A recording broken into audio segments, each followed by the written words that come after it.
सुशांत सिंह राजपूत के सुसाइड के बारे में बात करूंगा आज मैं। सुशांत सिंह राजपूत ने जो सुसाइड किया तो उसमें अभी काफ़ी बातें कही जा रही हैं कि Bollywood is responsible for the suicide और तरह तरह की बातें की जा रही हैं।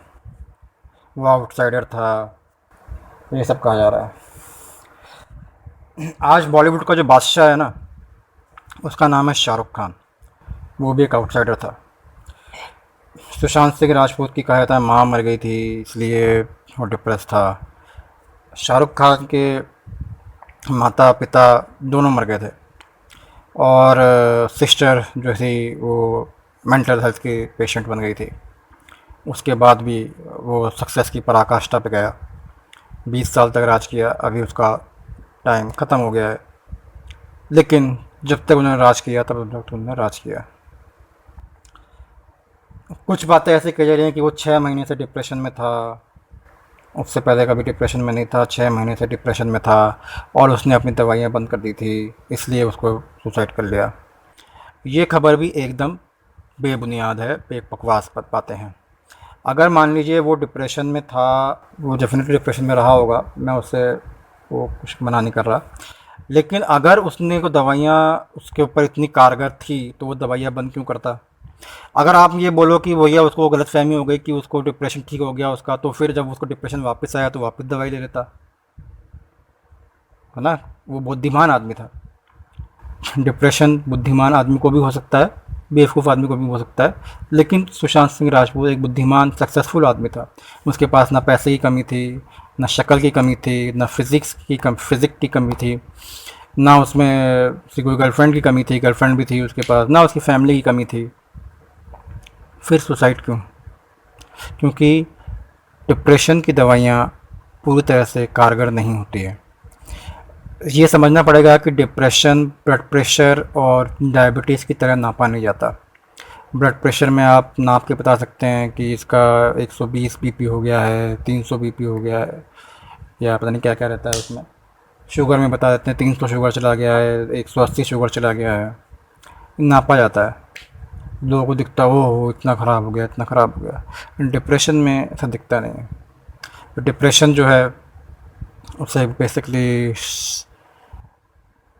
एज्यूम किया जाता है कि पेशेंट ऐसा दवाई खा रहा है तो ठीक होना चाहिए, दवाई नहीं खा रहा है तो नहीं होना चाहिए। जबकि 99.99% पेशेंट, या फिर मैं तो बोलूँगा कि 100% पेशेंट डिप्रेशन की दवाई खाने के बाद पूरी तरह से नॉर्मल फील नहीं करते हैं। डिप्रेशन की गोलियाँ उतनी कारगर नहीं हैं, इसलिए डिप्रेशन के जो पेशेंट्स होते हैं उनको अगर आप, क्योंकि मैं खुद डिप्रेशन से डील किया हूँ, मैं खुद डिप्रेशन की दवाइयाँ लेता था, तो मुझे मालूम है कि डिप्रेशन की दवाइयाँ आपको नॉर्मल महसूस नहीं कराती हैं।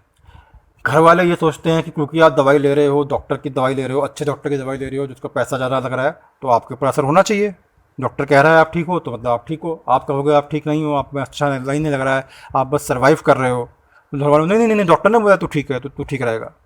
ऐसा नहीं होता है, क्योंकि मैं भुक्तभोगी हूँ, मुझे मालूम है कितना दर्द होता है। आप नॉर्मल फील नहीं करते हो। मेरे तो पेट में दर्द होता था, आँखों में दर्द होता था, हर जगह दर्द होता था।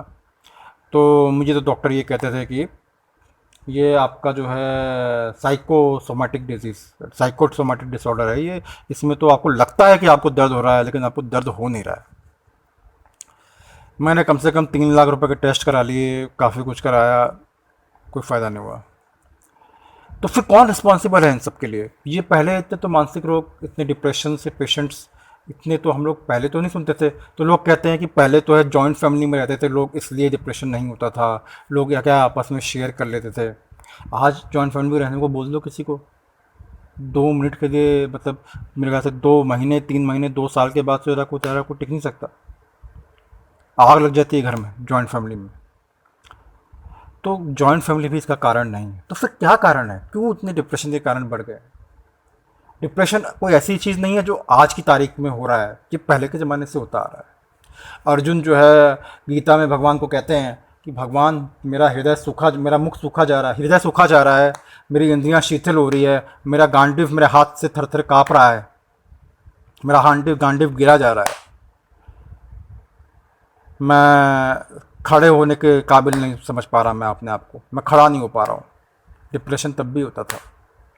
बुद्ध को भी डिप्रेशन हो रहा था, बुद्ध भी अपना डिप्रेशन हो के बाद घर चला गया। इनको भगवान की उपाधि आज दे देते हैं, लेकिन उस ज़माने में इनको लोगों ने बहुत प्रोटेस्ट किए। श्री कृष्ण को भी प्रोटेस्ट किए, कृष्ण को भी, अर्जुन को भी प्रोटेस्ट किया, राम को भी प्रोटेस्ट किया। इन सब की लाइफ दुख में ही रही। चाहे आप प्रहलाद को ले लो, हर किसी को उसके घर वालों ने ही परेशान कर दिया। आप भले ही श्री कृष्ण राम को ले लो, आप भले ही प्रहलाद को ले लो, आप भले ही बुद्ध को ले लो, वो घर वाले ही उनको परेशान कर देते हैं। लेकिन आज की तारीख में ये बहुत ज़्यादा बढ़ गया है। आज की तारीख में ऑटिज़म की संख्या, जो पहले के ज़माने में कहा जाता है कि 90s में ऑलमोस्ट 10 बच्चे 1000 या 10,000 बच्चों में होते थे। 1,00,000 बच्चों में 10 बच्चे ऑटिज़म से होते थे, या 10,000 बच्चों में 10 बच्चे होते थे। आज की तारीख में वो आंकड़ा 100 पे 1000 बच्चे हो गए हैं, ऑलमोस्ट 10%। इतना आंकड़ा ऑटिज़म का ही हो गया है, सिर्फ ऑटिज़म का। तो आप सोचिए कि कितना ज़्यादा ये बीमारी फैल रही है। मैंने अपने आप को ठीक कर दिया डिप्रेशन से, बिना दवाई के, बिना कुछ के। ये कुछ लोग कहते हैं मेडिटेशन से ठीक हो जाती है। मेडिटेशन करो, ध्यान में लगा कर रखो। कितनी देर आदमी मेडिटेशन करेगा? मेडिटेशन से ठीक नहीं होगी ये। तो फिर कैसे ठीक होगी? मैंने इसको कैसे ठीक किया? मैंने इसको ठीक करने के लिए जो सबसे पहला काम किया, जैसे आम आदमी करते हैं, मैं भी डॉक्टर के पास गया। 15-16 साल तक दवाई चली, लेकिन बीच में मेरी हालत ऐसी ख़राब हो गई कि मुझे हर रोज़ उल्टी आने लग गई। मुझसे बर्दाश्त नहीं हो रहा था, मेरा शरीर ने पूरा गिव अप कर दिया था। घर वाले फिर भी मानने को तैयार नहीं थे। फिर भी खाने में दवाई डाल के, खाने में, पानी में दवाई मिलाते थे, आम में दवाई मिला देते थे, खाने में दवाई मिला देते थे। पूरे मतलब ये था कि सुमित को मार ही डालना है। लेकिन सुमित मरने वाला नहीं था। मैं अपने दिमाग से हार गया था, अपने शरीर से मैं हार गया था, लेकिन मेरे अंदर कुछ था जो हार नहीं माना। वो पढ़ता रहा। वो बोला एक बार सुमित और कोशिश कर ले, एक बार और कोशिश कर ले, एक बार तू ये पढ़ ले, ये किताब पढ़ ले, एक बार गूगल में सर्च मार के देख ले, एक बार उस पर जाके वहाँ पे जाके ये देख ले। ऐसा करता रहा। वो एक बार करते करते मैं काफ़ी कुछ जान गया। मुझे समझ में आया कि हमारे जो गेहूँ, चावल, सब्जियाँ, सब कुछ बदल दिया गया है। ये जो ग्रीन रेवोल्यूशन हुआ, इसमें पूरे के पूरे बीज बदल दिए गए हैं। दूसरा ये तो था ही था, हमारा खाना जो है, खाने का तरीका जो है, वो साइंस जो ऑफ कुकिंग जो है, उसको हमने पूरा लॉस्ट कर दिया है। ये जो हमारे ऊपर इन्वेजन्स हुए हैं, वेरियस इन्वेजन्स, जिसमें हमारे महलों को, हमारे मंदिरों को, हमारे संस्थाओं को, हर चीज़ को तोड़ दिया गया है। तो बिना ज्ञान के, बिना नॉलेज के इंसान जो है राजा के सामने एक बंदर के माफिक हो जाता है, जिसके पास कोई ताकत नहीं रहती, क्योंकि सारा ताकत तो राजा के पास है। वो जब खाएगा ही नहीं सही से तो सोचेगा ही नहीं सही से, जो सोचेगा ही नहीं सही से तो कमज़ोर ही रहेगा। आज हमारे इंडिया में इतनी जो गरीबी है, इतनी भुखमरी है, वो क्यों नहीं जा रही है? क्यों हमारे देश के जो गरीब आदमी हैं, उसे देख कर ही आपको समझ में आता है कि वो गरीब है? क्योंकि उसकी शक्ल में उसको न्यूट्रिशियस सही से नहीं मिल रहा है, उसको पौष्टिक तत्व नहीं सही से मिल रहा है। जो अमीर आदमी है वो केमिकल्स खा के फूल जा रहा है, लेकिन अंदर से वो भी खोखला है। जैसे हमारी गाय खोखली हो गई है। गाय के दूध में उसकी ताकत नहीं है, क्योंकि गाय का दूध का जो घी बन रहा है उसमें वो ताकत नहीं है। तो ये सब क्यों हो रहा है?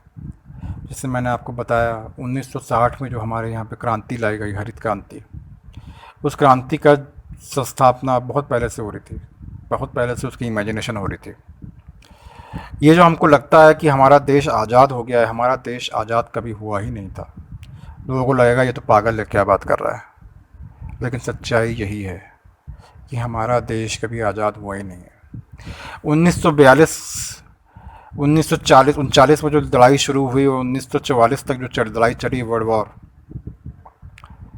वो वर्ल्ड वॉर जो ने एक पावर बैठा दिया, यूएसए को, ब्रिटेन को, इन सबको अब ये समझा दिया था कि अब हमको हराना नामुमकिन है।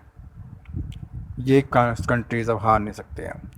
इनको कोई ज़रूरत नहीं है किसी देश के ऊपर रहने की, अपने रिसोर्सेज वहाँ लगाने की, वहाँ पे अपने मैन पावर लगाने की, वहाँ पे राज करने के लिए। ये अपने अपने अपने देशों में बैठ के, अपने ऑफिस में बैठ के देशों में तख्ता पलट करने की ताकत रखते हैं, क्योंकि इनके पास बेशुमार दौलत है। इतनी दौलत है कि आप इमेजिन भी नहीं कर सकते। क्योंकि इन लोगों ने, अगर आप इनका इतिहास देखेंगे तो ये बेसिकली अमेरिका में अमेरिकन्स कोई है नहीं, प्रजाति नहीं है। अमेरिका में सारे यूरोपियंस ही हैं। उसी तरह ब्राज़ील में, अर्जेंटीना में, ऑस्ट्रेलिया में, कनाडा में, न्यूजीलैंड में सारे जगह यूरोपियंस ही हैं। इन लोगों ने वहाँ के जो लोकल, जो वहाँ के नेटिव सिविलियंस थे, उन सबको मार दिया। इंडिया में ये नहीं कर पाए क्योंकि इंडिया के पास एक बुनियाद थी। इन लोगों के पास भी बुनियाद थी, ये लोग भी पूरे जंगली नहीं थे जैसे कि दिखाया जाता है। क्योंकि अगर आप देखोगे, पढ़ोगे, आप जानोगे तो एरिज़ोना, जो कि यूएसए में एक डेजर्ट है, वहाँ पे इन लोगों ने, जो अमेरिकन्स हैं, नेटिव अमेरिकन्स हैं, वहाँ पे उन लोगों ने कैनाल सिस्टम्स बना के रखे थे। अब आप सोचिए, कैनाल सिस्टम्स बना के रखना, और वो एरिज़ोना में आज भी उन्हीं कैनाल सिस्टम्स को यूज़ किया जाता है। तो समझ लीजिए कि कितने डेवलप्ड थे वो लोग भी। लेकिन फिर भी उन लोगों में कुछ नहीं थी, और जो कुछ बात थी हम लोगों में, शायद हम लोग मिलिटरी ज़्यादा स्ट्रॉन्ग थे। कुछ बात थी जिसके कारण हम लोग सरवाइव कर पाए, अदरवाइज़ ये लोग हम लोगों को भी पूरा ख़त्म कर देते। तो इन लोगों ने जो है, इन लोगों के पास इतना बेशुमार पैसा आ गया, क्योंकि वहाँ पे जो सोने की खदानें थी, वहाँ पे जो हीरे की खदानें थी, ये जैसे अफ्रीका में हुआ, अमेरिका में हुआ, जो गोल्ड माइंस थे, ये सारे उन लोगों के कब्ज़े में आ गए थे। इसी कारण से वो लोग इंडिया में लोगों को रिश्वत दे दे के, क्योंकि इतना पैसा देते थे, तो इसलिए वो लोग हमारे देश पर राज करने में काबिल हुए। अदरवाइज़ औरंगजेब ने उन लोगों को, जब तक औरंगजेब था तब तक अंग्रेज़ों की हिम्मत नहीं थी कि हमारे देश के ऊपर आँख उठाकर भी देखें। अंग्रेज़ों ने कोशिश करी, लेकिन औरंगजेब ने उनको हरा दिया था। और इसलिए जिसको, जो भी उनको हरा देता है, जो भी उनको टक्कर देता है, वो इतिहास में उनको वो बदनाम कर देते हैं। जैसे हिटलर को बदनाम किया गया, जैसे औरंगजेब को बदनाम किया गया। आप लोग बोलोगे ये हिटलर को फेवर कर रहा है, ये तो पागल है। लेकिन आप हिटलर की किताबों को पढ़ोगे तो आपको समझ में आएगा कि हिटलर काफ़ी अलग टाइप का आदमी था। जैसा उसको डिनोट किया जाता है वैसा नहीं था। वो जानवरों के खिलाफ हिंसा नहीं करता था। वो लोगों को, अब वो गांधी से उसने मदद मांगी थी कि मेरे की मदद करो। गांधी तो उसके लिए सामने कुछ भी नहीं था, लेकिन उसने हाथ फैलाया मदद मांगने के लिए। ये एक आदमी का डिनोशन है। उस आदमी ने जर्मनी को, मैं जर्मनी गया था एक बार, तो मैंने देखा कि जर्मनी में मैं एक हाईवे से क्रॉस कर रहा था, तो मैंने देखा कि उस हाईवे पे चारों तरफ खाली पड़ा हुआ है वो हाईवे। मैंने लोगों से पूछा, उस ड्राइवर से पूछा मैंने कि ये हाईवे चारों तरफ से खाली है, ये हाईवे अभी रिसेंटली बनाया गया क्या? तो उसने मुझे बताया कि नहीं सर, ये हिटलर ने बनाया था। तो आई वॉज सरप्राइज्ड कि यार, हिटलर ने इतने सालों पहले इतना सोचा कि इस तरीके से मुझे हाईवे बनाना है और उसका आसपास कुछ भी नहीं होना चाहिए। तो ये जो है हिटलर की सोच थी। आप हिटलर के बारे में पढ़ोगे तो हिटलर ने कोई भी ज्यूज़ के ख़िलाफ़ इतना कुछ नहीं था उसका मन में हेट्रेड, इतना कि बताया जाता है। जो कि ये जो कैंप जो बताए जाते हैं, क्योंकि हिस्ट्री जो है वो जो जीतता है उसके हिसाब से लिखी जाती है। अंग्रेज़ों ने हमारे देश में आके हिस्ट्री ये लिख दी कि हमारे देश में कुछ हुआ ही नहीं था, कोई रिसर्च ही नहीं हुआ था। अगर आप पढ़ोगे तो हमारे देश का हिस्ट्री, इतिहास पढ़ोगे, जो कि बिल्कुल ही ख़त्म है, लेकिन फिर भी आप ऑब्ज़र्व करके देख सकते हो कि हमारे देश में आयुर्वेद में इस मरकरी का यूज़ किया गया है। मरकरी जो है नेचर में एज ए फ्री फॉर्म में अवेलेबल नहीं होता है। मरकरी एज ए नेचर में मरकरी सल्फाइड के फॉर्म में अवेलेबल रहता है। उसका वो लोग डिस्टिलेशन करके मरकरी को निकालते थे। ये करना, डिस्टिलेशन करना, कहते हैं कि अंग्रेज़ों ने खोजा, ये अंग्रेज़ों ने नहीं खोजा, ये हमारे पास पहले से ही था। उसी तरह अगर आप हमारे दिल्ली में जो लोह स्तंभ है उसको देखोगे तो वो ऐसा लोहा आज तक ये लोग बना नहीं पाए, क्योंकि लोहा जो है फ्री में ओपन में खड़ा हुआ है, जहाँ पानी गिर रहा है, जहाँ दिल्ली का पॉल्यूशन है, सब कुछ है, उसके बाद भी उस लोहे में जंग नहीं लग रहा है। आज आप स्टेनलेस स्टील को भी लगा दोगे तो वो 100 साल के बाद वो ख़त्म हो जाएगा, क्योंकि एमएस तो ख़त्म होता ही है, माइल्ड स्टील तो, लेकिन लोहा जो है, स्टेनलेस स्टील जो है, वो भी जंग खा जाता है। कोई सा भी स्टील अभी तक हमारे देश में क्या पूरी दुनिया में ऐसा नहीं बना है जो जंग नहीं खाता है। भले उसका जंग का रेट कम होता है आयरन डिपोजिशन, उसमें जो फेरिक क्या कहते हैं, जंग जो बनता है उसको क्या कहते हैं, मैं भूल गया मैं उसको, वो धीरे बनता है लेकिन बनता है, लेकिन हमारा जो लोहा स्तंभ है उसके ऊपर अभी तक जंग नहीं लगा हुआ है। तो ये एक बात थी। दूसरा जो है कि हम लोगों ने जो ताजमहल बनाया हुआ है, अगर आप देखें, भले ही आप उसे इंडियन ना माने या बोले कि वो मुग़लों का था, लेकिन वो ताजमहल भी इतना एडवांस था कि आज भी वो स्तंभ इतने भारी भारी मार्बल्स को टिके हुए हैं। आज मुंबई में आप देखोगे सीमेंट के जो घर बनते हैं वो टूट के ढह जाते हैं। 30 साल पुरानी बिल्डिंगें, 40 साल पुरानी बिल्डिंगें पानी से बह के ढह के गिर जाती हैं, और वो ताजमहल भूकंप झेल गया, कितने सारे कुछ क्या कुछ झेल गया, अभी भी टिका हुआ है। तो हमारे पास टेक्नोलॉजी की कमी नहीं थी। हाँ, आज की तारीख में जो टेक्नोलॉजी है वो बहुत अच्छी है, एडवांस है, लेकिन तब भी हम लोग उस ज़माने के हिसाब से टेक्नोलॉजिकली अच्छे ही थे, ख़राब नहीं थे। अब बात आती है कि इन लोगों ने क्या क्या किया। इन लोगों ने, जब इनके पास इतना पैसा आ गया, जब इन लोगों के पास, इन लोगों ने हम लोगों को 1942-44 में जब ये लोग जीत गए, अंग्रेजों लोग, तो ये समझ गए कि हमको इतने रिसोर्सेस लगाने की ज़रूरत नहीं, क्योंकि हमारे पास टेलीफोन है, हमारे पास प्लेन्स हैं जो कि 6-7 घंटे 10 घंटे में यहाँ से इंडिया पहुँच जाएंगे, जो इंडिया तो दुनिया में किसी भी कोने में पहुँच सकता है। हमारे पास जहाज़ें, जंगी जहाज़ें हैं जो कहीं भी पहुँच सकती हैं। तो हम, और इन लोगों ने क्या किया था, हमारे खदानें सारी लूट ली थी। हमारे सोने के जो बेंगलोर के जो कोलार का माइंस है उसमें कुछ सोना बचा ही नहीं है अब, उतना इस तरीके से लूटा गया है। हीरे पन्ने के जो हमारे जो पन्ना के जो माइंस थे उसको पूरा लूट लिया है। अब वहाँ पे थोड़े बहुत हीरे निकलते हैं, लेकिन उस अमाउंट में हीरे नहीं निकलते जो पहले निकला करते थे। थोड़ा बहुत जो बचा था वो कोयले के माइंस बचे हुए थे, कोयले के माइंस थे। और आपका जो मेन इनका रिसोर्स ऑफ अर्निंग था वो था हमारे जो ज़मीनों के ऊपर वो लोग टैक्स लगाते हैं। ये टैक्स जो लगाते हैं थे ये लोग 40%, 50% इस तरीके से टैक्स लगाते थे हमारे ऊपर, हमारे किसानों के ऊपर। ये इनकी मेन सोर्स ऑफ अर्निंग थी, क्योंकि हमारे देश में कल्टीवेशन लैंड बहुत ज़्यादा है। तो इन लोगों ने जब ये high yielding variety of seeds को इन लोगों ने इंट्रोड्यूस किया हमारे देश में, तो इन लोगों ने क्या करना चालू किया कि बीजों को अपने कंट्रोल में लेना चालू किया। क्योंकि ये जो है रिसर्च, ये नहीं था कि 1960 से चालू किया, ये रिसर्च इन लोगों की डार्विन के टाइम से चल रही है। डार्विन को जो ये फादर ऑफ एवोल्यूशन कहा जाता है, उसने बेसिकली यही किया कि उसने बार बार जो है क्रॉस ब्रीडिंग करा करा के उसने कुछ लोगों को कुछ जीव जंतु बनाए। जैसे कि उसने, वो उसमें डिटेल में नहीं जाना चाहता, तो उसने ये सब किया। तो इस तरीके से इन लोगों ने पूरे का जो है रिप्रोडक्टिव सिस्टम को ही प्लांट्स के कंट्रोल में कर लिया इन लोगों ने। तो ये दो क्या किया इन लोगों ने, एक तो बनाया high yielding variety. High yielding variety में क्या करते हैं ये लोग, केमिकल्स से और रेडिएशन से बीजों को ट्रीटमेंट देते हैं, जिससे कारण क्या होता है कि ये बीज जो है 3 साल के बाद ये वापस से पैदा नहीं हो पाएंगे, और ये बीज जो हैं किसी भी कंडीशंस में मिनिमल उसमें ग्रो कर सकते हैं। दूसरा क्या होता है कि इनके अंदर वीडिसाइड की ज़रूरत नहीं पड़ती है। तो ये सब इन लोगों ने कंट्रोल किया। अब इन लोग, कुछ लोग कहते हैं कि अगर ये बीज नहीं आते तो हमारे देश में भूखमरी हो जाती, गरीबी से हम लोग, भूखमरी से हम लोग सब मर जाते, क्योंकि इतने लोगों को खाना नहीं खिला पाते हम लोग। ये पूरी की पूरी गलत सोच है। क्यों गलत सोच है? क्योंकि हम, आपको समझना पड़ेगा कि खेती के लिए सबसे ज़्यादा ज़रूरी है ज़मीन, उसके बाद सबसे ज़्यादा ज़रूरी है पानी। हमारे पास पानी के रिसोर्सेज को इन लोगों ने ख़त्म कर दिया था। आपको ये समझना पड़ेगा कि ये जो टीपू सुल्तान को आज की तारीख में बदनाम किया जाता है कि टीपू सुल्तान ने हिंदुओं को मारा, इसको मारा, उसको मारा। टीपू सुल्तान जो थे, जब तक थे, उन्होंने एक तो शेर की तरह लास्ट तक लड़े वो, ठीक है ना। जब तक टीपू सुल्तान थे तो बोले कि अब ये हमारे इंडिया को जीतने का हमारा आखिरी रोड़ा ख़त्म हो गया। तो टीपू सुल्तान ने टीपू सुल्तान जब थे, क्योंकि रिस्पेक्ट से देना चाहिए उनका नाम हमको, तो उन्होंने क्या किया था कि उनके ज़माने में जो हमारे देश के, उनके जो मैसूर राज्य था उसके जो आमदनी थी, वो उस ज़माने में एक एवरेज सिटीजन की आमदनी थी $2000 पर ईयर।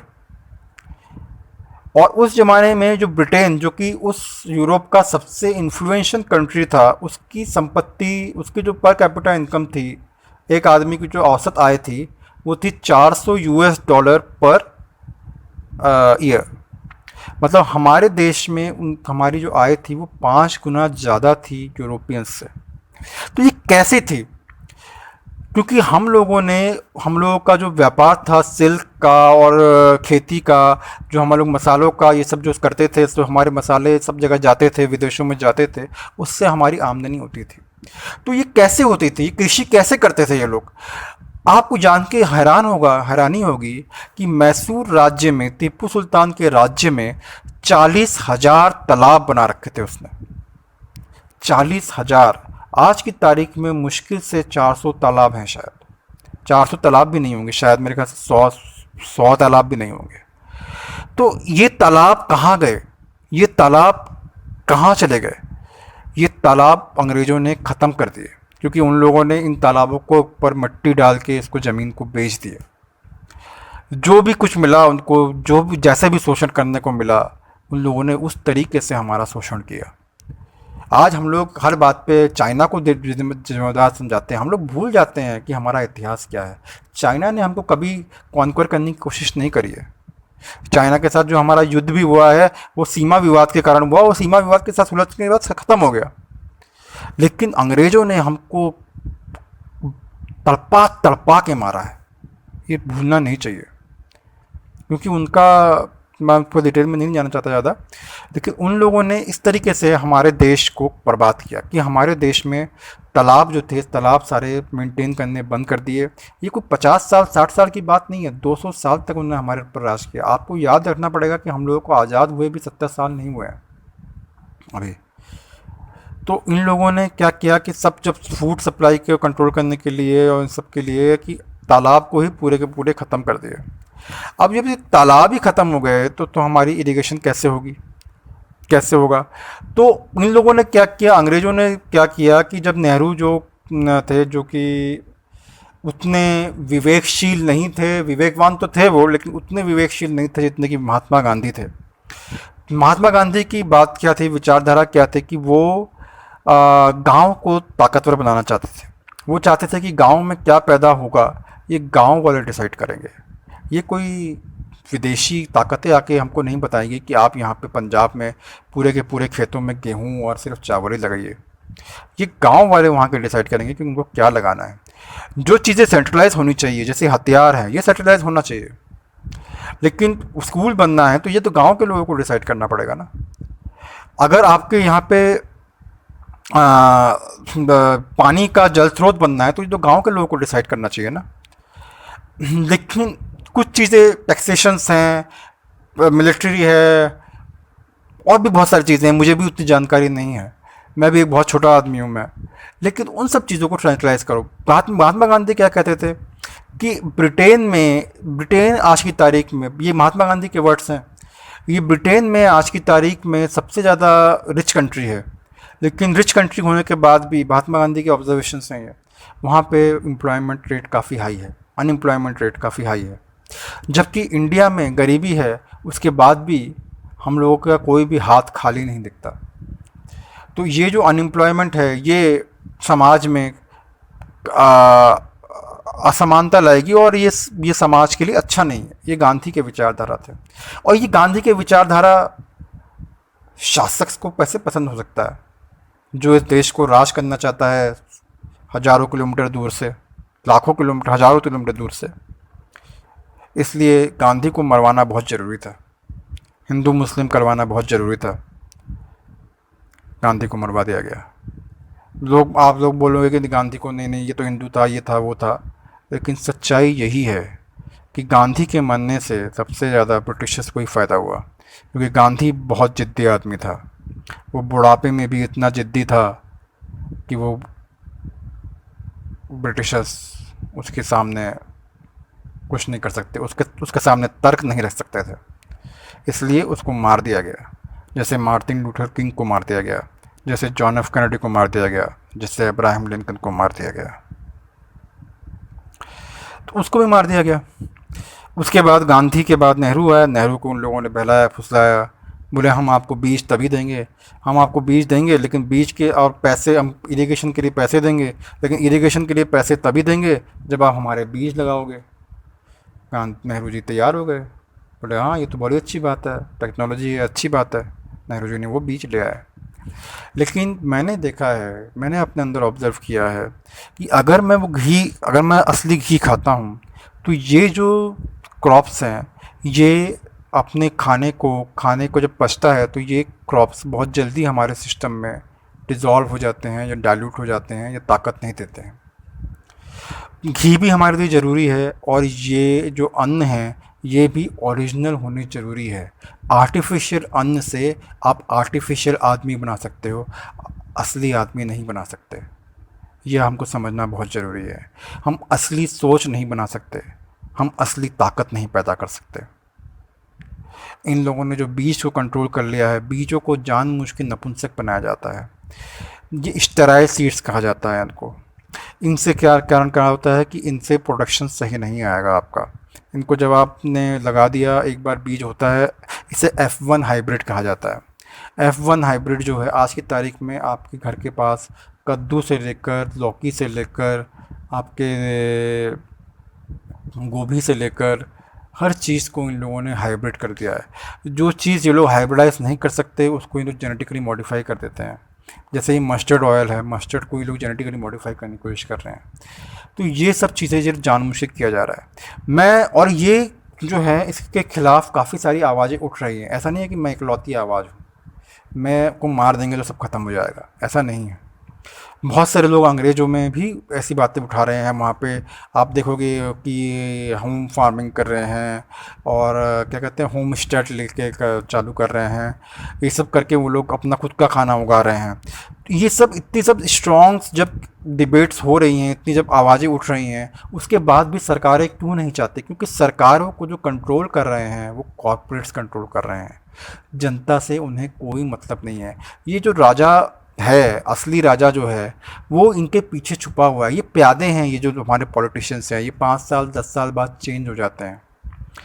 इनकी इनकी कोई वो औकात नहीं है। ये आप देखोगे आज इसको खड़ा कर दिया, कल उसको खड़ा कर दिया। आज बिल गेट्स है, कल अब्राहम लिंकन है। आज बिल गेट्स है, आज कल सॉरी बिल गेट्स क्या बोल रहा हूँ, बिल क्लिंटन है। और आपका फिर 10 साल के लिए ओबामा है, 10 साल के लिए बुश है, 10 साल के लिए होगा या 5 साल के लिए ट्रंप है। ट्रंप को क्योंकि पसंद नहीं करते हैं कॉर्पोरेट के लोग वहाँ पे, इसलिए ट्रंप के खिलाफ मीडिया का इंडिपेंडेंस दिखाया जा रहा है वहाँ पे, जबकि बेवकूफ़ सवाल पूछे जाते हैं ट्रंप से। ट्रंप भी कोशिश कर रहा है, लेकिन ठीक है, उसको कोई लोग गलत कह सकते हैं, कुछ कई चीज़ों में वो गलत हो सकता है, लेकिन वो अपने देश के मिडिल क्लास फैमिलीज़ के लिए वो कोशिश कर रहा है। लेकिन उसकी भी कोशिश पूरी तरह से वो नहीं है, क्योंकि जो कॉर्पोरेट्स की लॉबी है वो बहुत बहुत ज़्यादा स्ट्रॉन्ग है। उनके पास बेशुमार पैसा है, बेशुमार दौलत है। आप ये सोचिए कि ये जो बीज कंट्रोल करते हैं, तो आपको लगता होगा बीज कंट्रोल करने से उनको क्या प्रॉफिट होता होगा? क्या है? कुछ भी नहीं है। बीज के एग्रीकल्चर में, खेती में क्या है? कितना पैसा है? कुछ पैसा नहीं है। आप ये सोचिए कि इंसान सब कुछ के बिना रह सकता है, खाने के बिना नहीं रह सकता। अगर इस दुनिया में 700 करोड़ 770 करोड़ की आबादी है, इस दुनिया में आज की तारीख में, अगर एक आदमी से वो लोग 1 रुपये का प्रॉफिट लेते हैं तो हर दिन 770 करोड़ रुपए का प्रॉफिट हो रहा है। जबकि वो 1 रुपये का प्रॉफिट लेते नहीं हैं, वो ज़्यादा का प्रॉफिट लेते हैं। तो आप सोचिए, एक आदमी से पूरी दुनिया से, सिर्फ आदमी से, सिर्फ इंसानों से 770 करोड़ का प्रॉफिट ले रहे हैं। अगर 1 रुपये प्रॉफिट है तो मिनिमम मैं मान रहा हूँ 1 रुपये प्रॉफिट है, जबकि ज़्यादा ही होगा प्रॉफिट। आप मान के चलिए 3 रुपये 4 रुपये तो होगा ही होगा। इसके अलावा जो मुर्गियां हैं, मुर्गियों का खाना है वो भी कंट्रोल्ड है। आपका जो भैंसों का खाना है, गाय का चारा है, उसको भी कंट्रोल कर लिया है। आपके बकरी का चारा है उसको भी कंट्रोल कर लिया है। हर चीज़ को कंट्रोल कर दिया है। कितना करोड़ होगा, कितनी मुर्गियाँ हैं आपको पता है? इस दुनिया में जो जीव सबसे ज़्यादा है, इंसानों से भी ज़्यादा है, लैंड में जो जीव ज़्यादा है वो है ये मुर्गियाँ। तो मुर्गियाँ जो हैं वो इंसानों से भी ज़्यादा हैं। तो 770 करोड़ मुर्गियाँ हैं। अगर इंसान हैं तो आप समझिए कम से कम 1500 या 1600 करोड़ या शायद 2000 करोड़ मुर्गियाँ हैं इस दुनिया पे, इस पृथ्वी पे। और उसी तरीके से कम 100 करोड़ 200 करोड़ गाय है, भैंसें हैं। तो आप सोचिए कितना प्रॉफिट कमा रहे हैं ये लोग। अगर इंसान से ही 1 रुपये का प्रॉफिट कमा रहे हैं तो गाय भैंसों से कितना का प्रॉफिट कमा रहे होंगे। तो इन लोगों का लालच कभी ख़त्म नहीं होता है। कि भगवान क्या महात्मा गांधी कहते थे ना कि there is enough for everybody's need but there is not enough for everybody's greed. तो ये लालच कभी ख़त्म नहीं होगा इन लोगों का। तो अगर आपको सही होना है, आपके प्रियजनों को, आपके यहाँ के आसपास के लोगों को सही होना है, तो हमारे देश में आप लोग अपने स्तर पे जहाँ पे भी हो वहाँ पे अगर कम्युनिटी फार्म बनाना चाहते हो तो कम्युनिटी फार्म बना के हाइब्रिड बीज एक भी इस्तेमाल ना कीज करें। गाय को भी आपको अच्छा खिलाना पड़ेगा। अगर आज गाय को सारा जीएमओ खाना खिलाया जा रहा है गाय को भी, क्योंकि देखिए जो सूखा खाना है ये तो गेहूं का ही है। गेहूं के जो सूख जाता है वही खिलाते हैं, तो गेहूं सारा हाई यील्डिंग वैरायटी है। जो इनको बिनोला खिलाया जाता है जिससे कि दूध का फैट बढ़ाने के लिए खिलाते हैं, वो सारा जेनेटिकली मॉडिफाइड है। उसमें तो इतना ज़्यादा जेनेटिकली मॉडिफाइड कर दिया है कि उसके अंदर जहर निकलता है अपने अंदर ही, कॉटन के अंदर। वो कॉटन जो है अमेरिका में 2011 में बैन कर दिया गया था। वही जो है कॉटन है जो 2013 में अफ्रीका में बैन कर दिया गया है। लेकिन इंडिया में आज हमारे देश वाले, हमारे देश के जो लोग नेता है वो हमारे इतना भला सोचते हैं, कैसे खाएंगे ये लोग, कैसे वो करेंगे, तो वो उन लोगों ने ये जेनेटिकली मॉडिफाइड को बैन नहीं किया है। जेनेटिकली मॉडिफाइड वो वाला जेनेटिकली मॉडिफाइड है जो कि जहर निकालता है अपने अंदर, उसको बैन नहीं किया है। वही बिनौला हम लोग गाय को खिलाते हैं। फिर गाय 4-5 साल बाद, 5-10 साल बाद बुढ़ी हो जाती है, कमज़ोर हो जाती है, निकाल देते हैं गाय को। दवाइयाँ देते रहते हैं, दवाइयाँ दे कर चलाते रहते हैं। 4-5 साल बाद ही बुढ़ी हो जाती है, दवाइयाँ देते रहते हैं। 4-5 साल बाद क्या, शुरू से दवाई देते रहते हैं, डाई कैल्शियम फॉस्फेट और मिनरल मिक्सचर दिए जाते हैं, जैसे कि हमारे यहाँ पे बॉडी बिल्डर्स लोग सप्लीमेंट्स देते हैं, उसी तरीके से गायों को सप्लीमेंट दिया जाता है। वो जो सप्लीमेंट खा के जो गाय बड़ी होती है, ताकतवर होती है, उस गाय की घी में ताकत नहीं है, क्योंकि वो शॉर्ट लिव्ड है। वो बॉडी बिल्डर जो है उसको आप बोलोगे भागने को, स्टेमिना दिखाने को, तो वो भाग नहीं पाता है वो। इसी तरह से हमारी गाय हो गई है। तो इन सब चीज़ों को आपको समझना पड़ेगा। जब आपको सही करना है तो पूरे अपने आसपास के इकोलॉजी को सही करना पड़ेगा। आजकल जो मछलियों को पाला जा रहा है, जो मुर्गियों को पाला जा रहा है, छोटे छोटे मुर्गियों को तालाबों में इतनी मछलियाँ पाली जाती हैं कि उन मछलियों में इतनी बीमारियाँ होती हैं। उन मछलियों को बीमारियों से बचाने के लिए उनको 10 तरह की दवाइयाँ दी जाती है। उन मुर्गियों को बचाने के लिए 10 तरह की दवाइयाँ दी जाती है। इस तरीके से क्या हमारा जीवन चलना चाहिए? ये क्यों हो रहा है? ये इसलिए हो रहा है क्योंकि हर चीज़ को सेंट्रलाइज़ करने की कोशिश की जा रही है। अगर इस चीज़ों को सेंट्रलाइज़ ना करके डिसेंट्रलाइज़ किया जाएगा तो ज़्यादा बेटर है। हम लोगों को जो एजुकेशन सिस्टम है, उस एजुकेशन सिस्टम में नौकर बनाने की ट्रेनिंग दी जाती है। क्यों नहीं हमको मत्स्य पालन के बारे में बताया जाता? क्यों नहीं हमको मुर्गी पालन के बारे में सिखाया जाता स्कूलों में? क्यों नहीं हमको एम्प्लॉयमेंट के अलग तरीके और भी बताया जाता है कि कैसे ऐप बनाने हैं? ऐप बनाना चलो सिखाया जा रहा है, फिर भी सिखाया जा रहा है, लेटर स्टेज में सिखाया जा रहा है, इंजीनियरिंग में सिखाया जा रहा है। क्यों नहीं इसको इंजीनियरिंग कॉलेज में स्कूलों में सिखाया जाता? हम लोगों को स्कूलों में जो ज़्यादातर चीज़ें ऐसी पढ़ाई जाती हैं जो कभी काम ही नहीं आती। बायनोमियल थ्योरम मेरी ज़िंदगी में आज तक काम नहीं आया। मैं इंजीनियर हूँ, मैंने पढ़ाई की है इंजीनियरिंग में। मैं क्या करता था वहाँ पे जाके? मैं लोगों को लगाता हूँ बस। जब मैं प्रोडक्शन में था तो मैं सिर्फ हाजिरी लेता था और लोगों को लगाता था। जो प्रोडक्शन चल रहा है उसी को चलने देता था। उसको मैं कुछ कहता तो बोलता था कि नहीं, तो बाहर से आएगी टेक्नोलॉजी, वो आकर रिसर्च करेंगे, वही बताएंगे। हल्का सा मॉडिफिकेशन भी अगर करना चाहो तो नहीं करने देते हैं आप। चीज़ें बहुत सरल हैं, चीज़ें बहुत सिंपल हैं। प्रकृति ने बहुत सरल चीज़ें बनाई हैं। हम लोग शाकाहारी करके ये बीजों से ही, एक बीज से ही 1000 पौधे और पैदा हो जाते हैं। एक बीज से ही 1000 बीज और पैदा हो जाते हैं। उन 1000 बीजों से आप लगाओगे तो और पौधे पैदा हो जाएंगे। बीज की कमी नहीं है हमारे पास, एजुकेशन की कमी है। एजुकेशन की भी कमी नहीं है हमारे पास, मिस एजुकेशन की कमी है। सही इंटेंट की कमी है। इंटेंट सही होना चाहिए। जब हमारे देश का राजा साधु होगा ना तो हमारे देश का भला होगा। हमारे देश का साधु मतलब ये नहीं होता है कि कोई गेहूं वस्त्र पहन के बन जाए तो साधु बन गया वो। कृष्ण भी एक साधु थे। कृष्ण को हम भगवान कहता हूँ, मैं भगवान कहता हूँ कृष्ण। क्यों? क्योंकि उनकी गीता ने मेरे जीवन को बदला है। उनकी गीता ने मुझे असलियत बताई है। इस्कॉन का जो गीता है कभी मत पढ़ना मेरे भाई बहनों। इस्कॉन का गीता भी मुझे एक साजिश लगती है, क्योंकि इस्कॉन का गीता इतना मिस इंटरप्रिटेशन है गीता का वो, कि मैंने उतना मिस इंटरप्रिटेशन ऑफ गीता मैंने कभी नहीं देखा। क्या संस्कृत में लिखा हुआ है और उसका क्या हिंदी ट्रांसलेट करके देते हैं वो लोग, मतलब कहने की बात ही नहीं है। मतलब हमारे रिलीजन को जो आज तो सब लोग कहते हैं बुद्धिज़्म की तरफ जाते हैं, कि बुद्धिज़्म की तरफ जाते हैं, बहुत से लोग जाते लोग कि बुद्धिज़्म में पढ़ते हैं कि क्या है। बुद्धिज़्म में उतना अच्छा नहीं है। आपकी गीता जो है सबसे सबसे सही है। गीता किसी को त्यागने की बात नहीं करती है, गीता कहीं जाने की बात नहीं करती है। गीता युद्ध के मैदान में खड़े होकर लड़ने की बात करती है। युद्ध का मैदान ज़रूरी नहीं है कि वो युद्ध का मैदान तलवार और भाले के साथ ही, वो युद्ध का मैदान आपका मैदान भी हो सकता है। ये ज़िंदगी एक युद्ध है, इसमें हर क्षण एक युद्ध है। अपने आप को सर्वाइवल करना, अपने आप को पैसा कमाना, अपने आप को ज़िंदा रखना, अपनी सोच को अच्छा रखना, ये सब कुछ एक युद्ध है। इस युद्ध को में खड़े रह के, डिटे रह के, समाज के बीच में रहने की बात कहता है गीता। भगवत गीता पैसे को ख़राब नहीं कहता है, पैसे कमाने को ख़राब नहीं कहता है। भगवान तो गीता में कहते हैं कि हे अर्जुन, तू इस साम्राज्य को भोग कर। भगवान गीता में कहते हैं कि अर्जुन, तूने अगर ये युद्ध का मैदान छोड़ दिया तो लोग जो तेरे वैरी हैं वो तो तेरी निंदा करेंगे ही। जो जिनके नज़रों में तू आदरणीय था वो भी तुझे युद्ध से भागा हुआ मानेंगे। इसलिए तुझे युद्ध के मैदान में खड़े होकर युद्ध करना पड़ेगा। युद्ध का मैदान छोड़ना नहीं है। जो आप कर रहे हो, अपना काम कर रहे हो, वो काम करते रहिए, उसको काम को छोड़िए मत। लेकिन साथ साथ में वैश्य भी बनिए। वैश्य का काम क्या है? गौ पालन करना, कृषि करना, अच्छा कृषि करना, अच्छे वो रखना, वो वैश्य का काम है। वो वैश्य नहीं है जो आपको जहर खिला रहा है, वो वैश्य नहीं है, वो ब्राह्मण नहीं है जो आपको मिस ज्ञान दे रहा है, जो ज्ञान दे रहा है आपको। वो क्षत्रिय नहीं है जो आपको दबाने के लिए आपको पर हथियारों का इस्तेमाल कर रहा है। ये वो नहीं है। ब्राह्मण अलग होते हैं, क्षत्रिय अलग होते हैं, वैश्य अलग होते हैं। वो सब कुछ एक ही आदमी में हो सकता है। शूद्र भी अलग होते हैं, वो एक ही आदमी के अंदर हो सकता है। आपके अंदर ही ब्राह्मण है, आपके अंदर ही वैश्य है, आपके अंदर ही क्षत्रिय है और आपके अंदर ही शूद्र है। अपने आप के अंदर ही आपको ये सब चीज़ों को रेगुलेट करते रहना पड़ेगा।